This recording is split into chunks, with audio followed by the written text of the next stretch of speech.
It was a warm June morning in 1992. Springfield, Missouri, a quiet, middle-sized city in the American Midwest, was waking up to what should have been just another Sunday. Lawns were being mowed. Coffee was brewing. Church bells would soon ring. But by nightfall, Springfield would be frozen in fear and confusion. Something unthinkable had happened. 3 women, 47-year-old Cheryl Levitt, her 19-year-old daughter Suzanne Susie Streeter, and Susie's best friend, 18-year-old Stacy McCaulid, disappeared.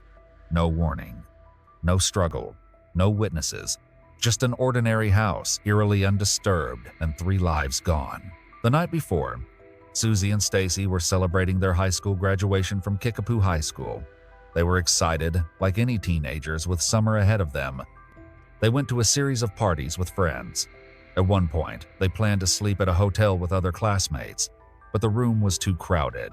So, sometime after 2 a.m., they changed plans and returned to Susie's house at 1717 East Delmar Street, a modest one-story home on a quiet street.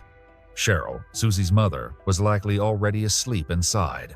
What happened next has become one of the most baffling cold cases in America. When Stacy's mother, Janice McCall, hadn't heard from her daughter the next morning, she began calling. There was no answer. Concerned, she drove to the house. What she found was puzzling. The front door was unlocked. All 3 women's purses were sitting together inside. Susie and Stacy's clothes from the night before were folded. Their jewelry lay untouched. Cheryl's cigarettes and lighter sat beside her favorite chair. The house was silent, but not in disarray. The television was on, tuned to static. The family dog Cinnamon was alone and anxious. Their cars were still parked outside. There were no signs of forced entry, no blood, no broken glass, nothing missing. It looked like they had just stepped out, but they hadn't returned.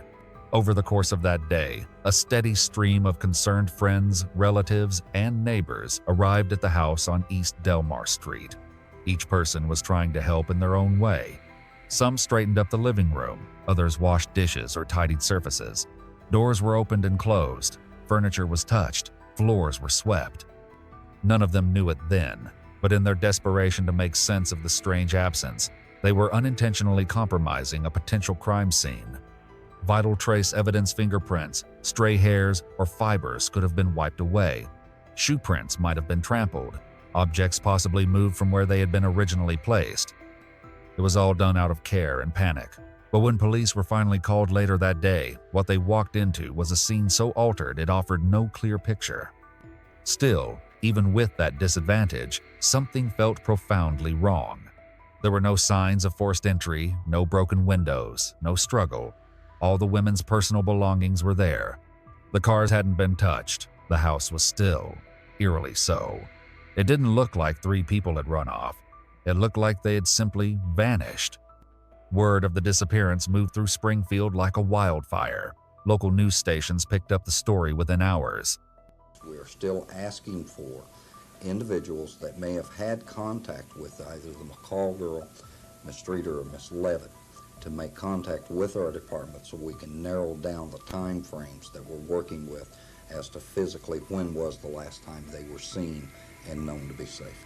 Investigators say a stolen car appears to be their best lead. Not been able to locate that vehicle at this time, however, we are not sure that it would in any way be associated with their disappearance. The possibility does exist, therefore we've got to either make it a part of the case or to eliminate it from consideration. By that evening, missing person flyers with the faces of Cheryl, Susie, and Stacy were being tacked to utility poles and taped to gas station windows. So far, volunteers gathered in parking lots and community centers, organizing search parties to canvass the town. They scoured wooded trails, creeks, abandoned buildings, and empty lots. Law enforcement set up hotlines, and soon calls were coming in from all over Missouri and even other states. Some callers claimed they'd seen the women at rest, stops, convenience stores, or diners. Others reported strange individuals or suspicious vehicles in the area around that time. A few people even falsely confessed to knowing what happened, but their stories quickly unraveled under scrutiny. Every promising lead led to a dead end. One particular tip, however, stuck out and would linger in the public's mind for decades.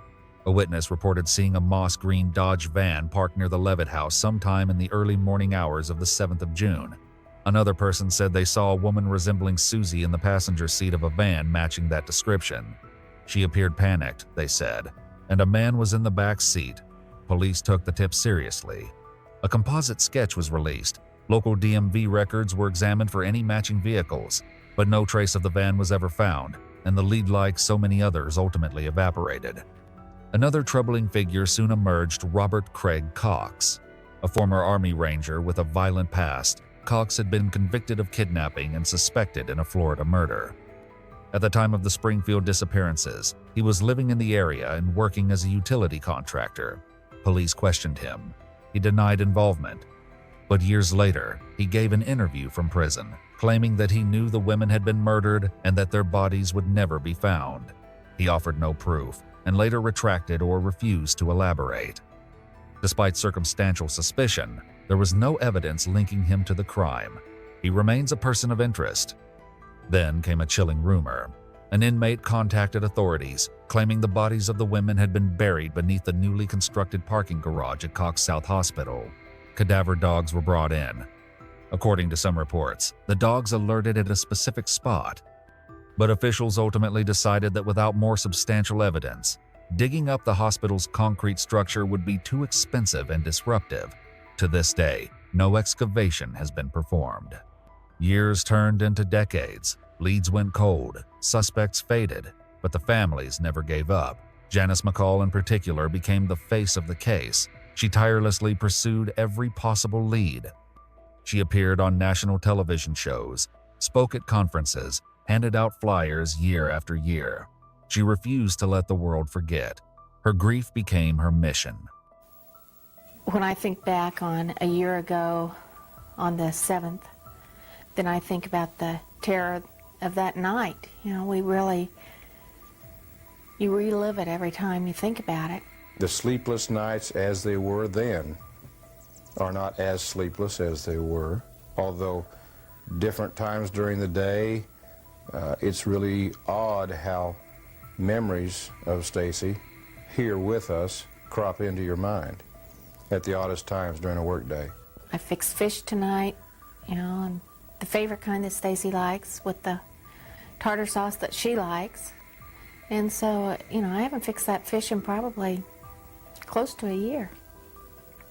Just because I didn't want to buy it again. You know, I didn't want to have it here because that was her meal. You know, she liked that. Everything that we do centers around that. We think about her all the time. Despite advances in DNA and fresh eyes on old files, the case remains unsolved. The Springfield police still consider it open. Each anniversary brings brief media attention podcasts, theories, speculation, but no answers. The house on East Delmar still stands. Some say it's just a house. Others still slow down or leave flowers.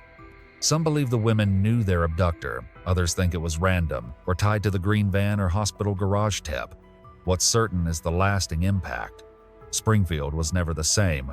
A town that once felt safe now lives with locked doors and haunted memories. Cheryl, Susie, and Stacy would be older now, but to loved ones, they're frozen in time. Someone out there knows what happened. Maybe they're afraid. Maybe they think it's too late. It's not. The Springfield Three deserve answers. Their families deserve peace. Call Crime Stoppers. Say something, because silence is the only thing keeping this case unsolved.